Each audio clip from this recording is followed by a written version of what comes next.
Halo Generasi Mandiri, balik lagi di Tripod Trust Information Podcast. Tripod, Trust Information Podcast.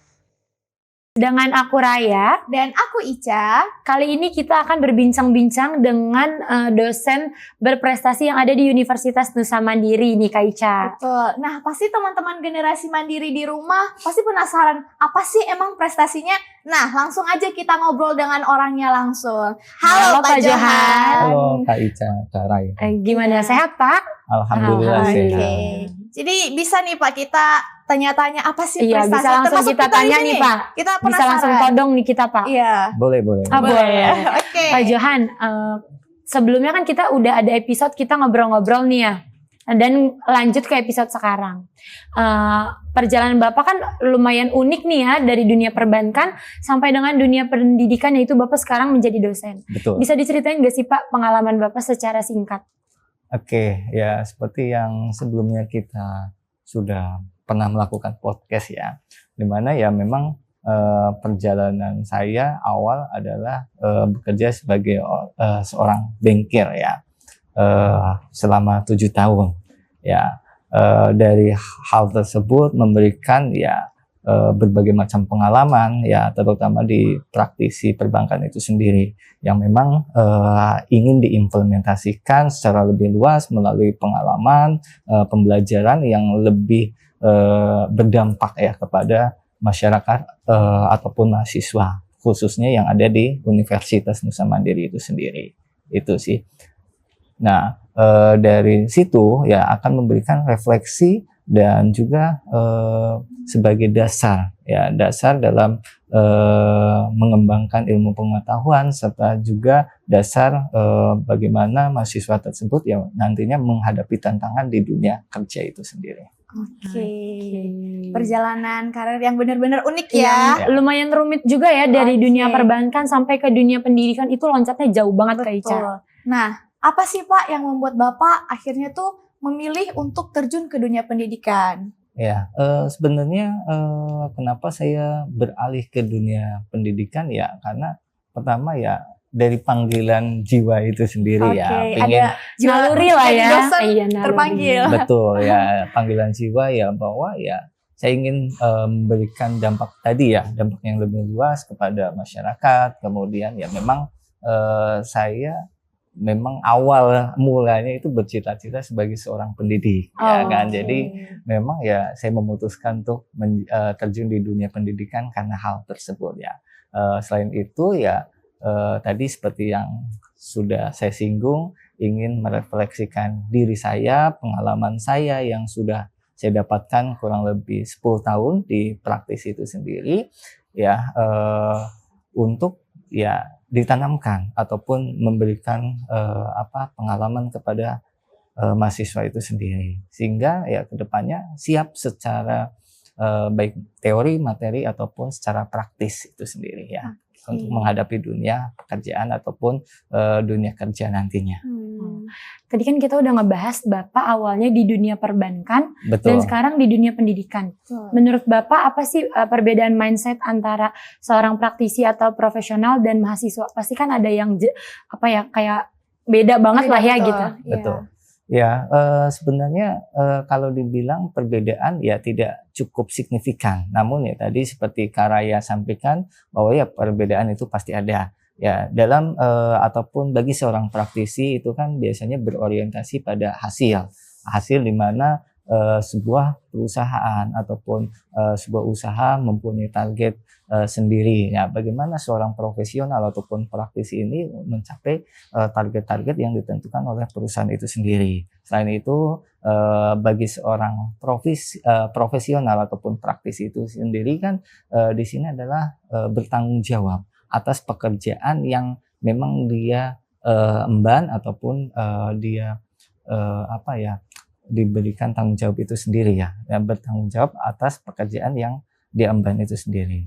Dan selain itu ya pastinya ya bagi seorang praktisi ataupun profesional kita harus bekerja secara efisien ya dalam mencapai target itu sendiri. Bagaimana waktu yang ditentukan itu bisa ya diselesaikan dengan baik ya, tanpa adanya kesalahan. Itu mindset daripada seorang praktisi ataupun profesional. Nah, sedangkan mindset daripada seorang mahasiswa ya sendiri, kita sebagai seorang mahasiswa pastinya di sini adalah mindsetnya adalah proses dalam pembelajaran. Ya, bagaimana seorang mahasiswa ini belajar daripada pembelajaran yang ada di kelas, pembelajaran yang ada di lingkup universitas itu sendiri, ya menjadi bekal nantinya ya pada saat dia sudah lulus, menjadi bekal pada saat nanti di dunia pekerjaan. Dan juga satu lagi mungkin ya selama menjadi mahasiswa itu kan proses trial and error ya, dimana ya setiap mahasiswa pasti kan terutama di Nusa Mandiri sendiri itu banyak mata kuliah yang sifatnya project ya, dimana di sini adalah melatih bagaimana mahasiswa menerapkan project-project tersebut ya melalui trial and error itu sendiri, itu hal yang wajar ya. Kuncinya di sini adalah perbedaan paling mendasar adalah kalau seorang praktisi itu lebih ke orientasi terhadap hasil dan proses tanggung jawab yang ada pada perusahaan itu sendiri, sedangkan mahasiswa adalah proses membentuk daripada sebuah karakter ya diri kita agar siap di masa mendatang itu sendiri. Jadi mahasiswa ini untuk mindsetnya itu untuk ngejar apa yang didapat nanti ya Pak? Betul, intinya adalah mahasiswa itu berorientasi pada prosesnya dulu, proses bagaimana nanti bisa diterapkan untuk kedepannya. Awalnya tuh mahasiswa dulu baru jadi praktisi lah ibaratnya Betul, gitu. seperti itu. Nah, kita juga ada nih Pak, melihat pengalaman Bapak tentang penelitian. Betul. Nah, kita melihat Bapak udah meneliti tentang telemedicine ya, dan digital marketing. Nah, kira-kira menurut Bapak, bagaimana perkembangan bisnis digital saat ini? Ya, berkaitan dengan penelitian yang saya lakukan tentang ya telemedical dan juga digital marketing, di sini kan memang sudah berorientasi pada data driver dan juga customer experience ya, di mana perkembangan saat ini ya untuk arah digital ya memang berkembang pada dua titik itu sih, seperti itu ya. Sebagai contoh ya, kita pengalaman daripada seorang pelanggan itu sendiri itu sangat penting ya di dunia pemasaran digital saat ini ya. Kita bisa melihat daripada pengalaman belanja seorang konsumen ya, bagaimana dia preferensinya seperti apa, produknya bagaimana dan lain sebagainya, itu sangat berkembang sangat pesat ya. Nah, dalam perkembangan dunia bisnis digital ya, bagi seorang praktisi ataupun seorang wira swasta ataupun usaha di sini harus mempertimbangkan kedua poin itu sendiri ya, terutama bagi konsumen ya, harus berorientasi pada konsumen ya, karena ya bisnis dapat berkembang apabila dapat memenuhi daripada harapan dan keinginan daripada konsumen itu sendiri. Ya, konsumen customer experience-nya ini sangat berpengaruh pada perkembangan bisnis ya, terutama di dunia digital saat ini ya. Kebetulan Bapak kan di kampus itu seorang dosen bisnis digital ya Pak? Betul. Pandangan Bapak sebagai dosen bisnis digital itu peluang terbesar bisnis digital di Indonesia tuh apa sih? Ya, untuk peluang ke depan ya pastinya sangat terbuka lebar ya, terutama ya kita lihat ya perkembangan teknologi, perkembangan bisnis di sini mengarah pada digitalisasi ya, digitalisasi itu sendiri. Yang dibutuhkan ya memang bagaimana kita bisa keluar dari zona nyaman yang ada ya kan, bisa mengeksplorasi daripada diri kita itu sendiri ya kan, dan di sini ya bisa mengaplikasikan berbagai macam platform-platform digital ya, terutama ya dalam dunia bisnis. Ya ambil contoh saja, misalkan sekarang kita lihat berbagai macam UMKM di sini sudah menerapkan ya, setidaknya menerapkan aplikasi-aplikasi yang bisa kita gunakan ya, seperti marketplace ataupun di sini mungkin melalui chatting dan lain sebagainya. Itu kan penerapan daripada digitalisasi ya, untuk menghadapi dunia digital yang memang nantinya akan berkembang dengan pesat. Ya, peluangnya pasti tadi dikatakan sangat ada ya, ataupun di sini sangat pesat ya, karena memang teknologi pastinya akan berkembang terus dan terus. Teknologi itu berkembangnya cepat banget ya Pak? Betul. Oke. Nah, kan tadi kita berbicara tentang bisnis digital. Pasti itu tadi Bapak bahasnya di dunia ada marketing. Nah, pasti itu berhubungan sama data ya Pak? Betul. Nah, yang sering kita omongin ini biasanya data mining. Nah, kita mau tahu nih, kira-kira seberapa penting sih Pak data mining itu dalam membantu, dalam khususnya itu UMKM Pak? Oh baik. Ya, dari peran data mining itu sendiri ya sangat berperan penting ya dalam UMKM ya. Contohnya adalah penelitian saya memang menerapkan daripada sistem data mining bagi UMKM, di mana kita membantu UMKM memetakan ya preferensi daripada produk-produk yang diinginkan oleh konsumen itu seperti apa, ya kan. Kemudian data-data terkait dengan penjualan itu bagaimana, ya produk mana sih yang mendapatkan penjualan respon yang positif paling banyak daripada konsumen itu sendiri. Nah, dari data-data tersebut kita olah dan di sini berperan sebagai sebuah decision making ataupun pengambilan keputusan bagi si pemilik dari UMKM itu sendiri. Ya, membantu daripada sisi mungkin dari stok yang harus disediakan mana sih yang paling banyak, terus kemudian bagaimana strategi pemasaran ke depannya, ya lebih ke bagaimana penerapan data mining dalam pengambilan keputusan untuk membantu UMKM itu semakin maju ke depannya. Jadi pada intinya itu data mining ini termasuk salah satu hal yang paling penting ya Pak, karena dia membantu mengambil keputusan gitu. Betul, seperti itu sebagai dasar dalam pengambilan keputusan ke depannya. Kita izin geser ke pengalaman Bapak yang lainnya nih. Karena kan Bapak banyak banget nih pengalamannya, mulai dari perbankan. Dari prestasi, prestasinya udah pasti banyak banget. Bapak kan memiliki banyak pengalaman membimbing mahasiswa sampai ke PIMNAS atau lomba-lomba gitu ya Pak. Dan kompetisi nasional. Menurut Bapak, apa sih kunci utama mereka bisa sampai ke jenjang itu sampai berhasil? Oke, kunci utama dari bagaimana mahasiswa itu mencapai prestasi ya, khususnya dalam berbagai macam ajang kompetisi-kompetisi yang ada baik nasional maupun internasional adalah satu pasti konsisten ya. Konsisten dengan tujuan daripada mahasiswa itu sendiri. Ya, apabila mahasiswa mempunyai tujuan yang memang ingin berkembang gitu kan, ya mereka harus bisa mencapainya ya. Secara tidak langsung adalah konsistensi mereka itu sendiri. Nah, yang kedua adalah pastinya ya perlu adanya komitmen ya bahwa ya mereka berjuang nih untuk yang pertama ya pasti untuk diri dia sendiri, yang kedua adalah bagi alma mater itu sendiri ya. Bagaimana berkomitmen ya penuh terhadap apa yang mereka lakukan ataupun mereka ikuti, ya kan.